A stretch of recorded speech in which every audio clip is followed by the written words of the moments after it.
शायद आप इस फॉर्मूले से परिचित होंगे, चाल बराबर दूरी बटा समय। लेकिन यह फॉर्मूला तब काम आता है जब एक्सेलरेशन ना हो, यानी जब कोई वस्तु बिना त्वरण के चल रही हो। जब हमें एक्सेलरेशन यानी त्वरण पर विचार करना हो तब यह काम में नहीं आता है। एक समान त्वरण कांस्टेंट एक्सेलरेशन के साथ चलने वाली वस्तुओं के लिए मुख्य 4 समीकरणें होती हैं, जो निम्न प्रकार है। u इनिशियल वेलोसिटी,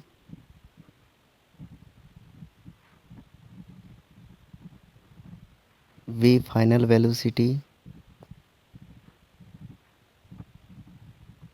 और s displacement.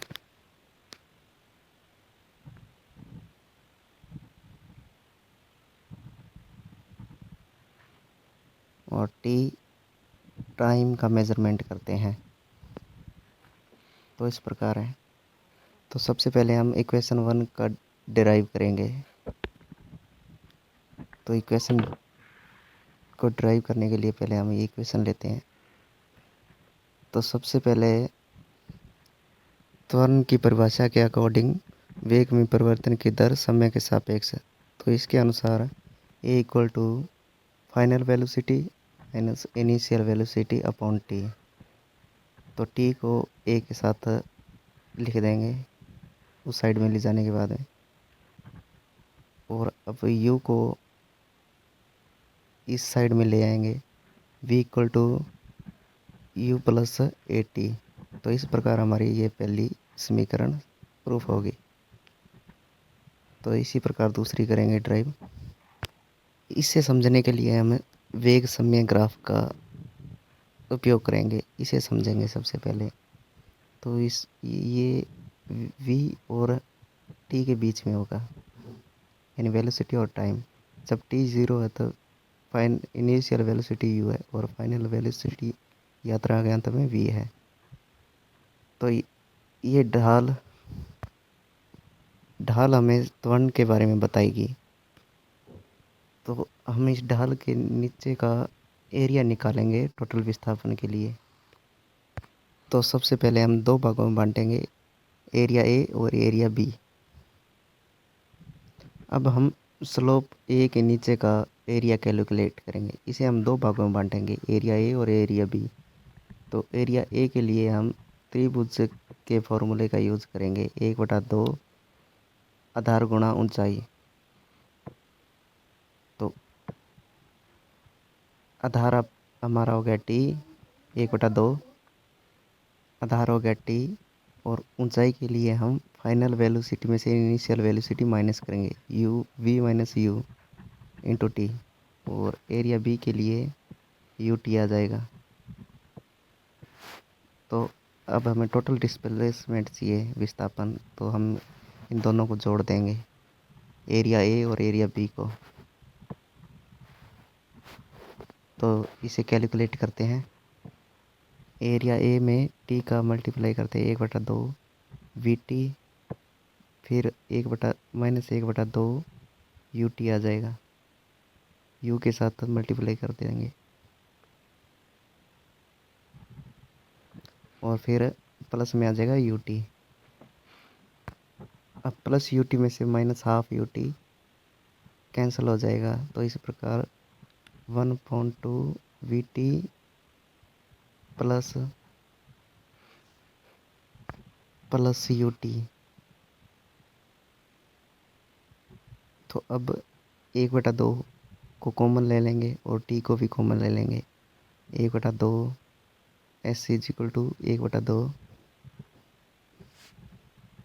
You plus v bar में ब्रैकेट में आ जाएगा टी। तो इस प्रकार से हम इसे भी प्रूफ कर देते हैं। इसी प्रकार तीसरी समीकरण को भी प्रूफ करेंगे।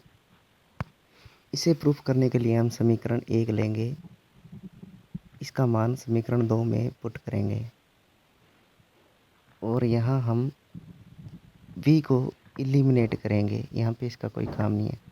तो s इज इक्वल टू 1/2 और u प्लस v का मान अब इसमें पुट कर देंगे। और टी ब्रैकेट के बाहर ही रहेगा। अब 1/2 2u हो जाएगा, ब्रैकेट में 2u, u plus u 2u plus 80 और टी को एक बार बाहर ही रहने देते हैं। तो अब इसे कैलकुलेट करते हैं, 2 से 2 कैंसिल, u बच जाएगा सिर्फ,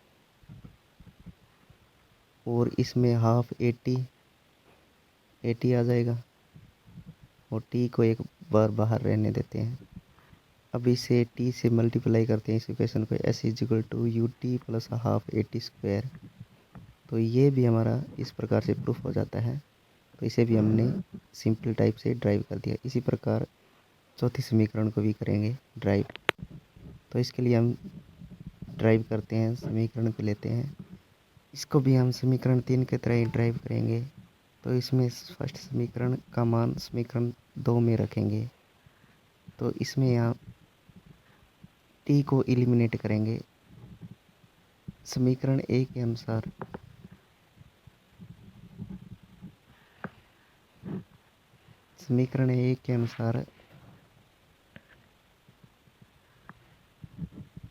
हम u को इस साइड में ले आएंगे, t is equal to v minus u upon a. तो इसे हम एक समीकरण मान लेते हैं। अब समीकरण 2 को लेकर चलते हैं, s इजिकल टू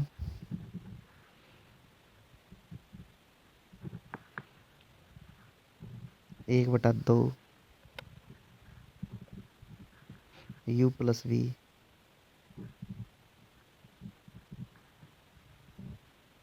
टी का मान यहाँ पे पुट करेंगे, v minus u upon a. तो इक्वल में 1/2 ए को हम बाहर की साइड कॉमन बाहर निकाल लेंगे और अंदर रह जाएगा u प्लस वी और v माइनस यू, इस टाइप से रह जाएगा। अभी इन दोनों को सॉल्व करते हैं, यू वी और v square minus u v plus minus v u square. तो यू वी से यू वी कैंसिल हो गया, अब रह गया v square minus u square, s is equal to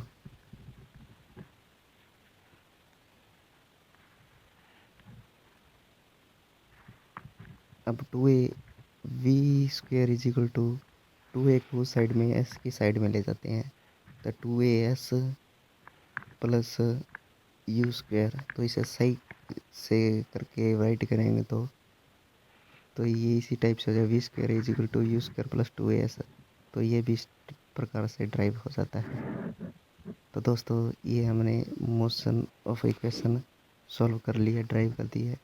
तो थैंक्स फॉर वाचिंग वीडियो। आपको वीडियो अच्छा लगे तो लाइक और सब्सक्राइब, चैनल को सब्सक्राइब और वीडियो को शेयर ज़रूर करें। धन्यवाद।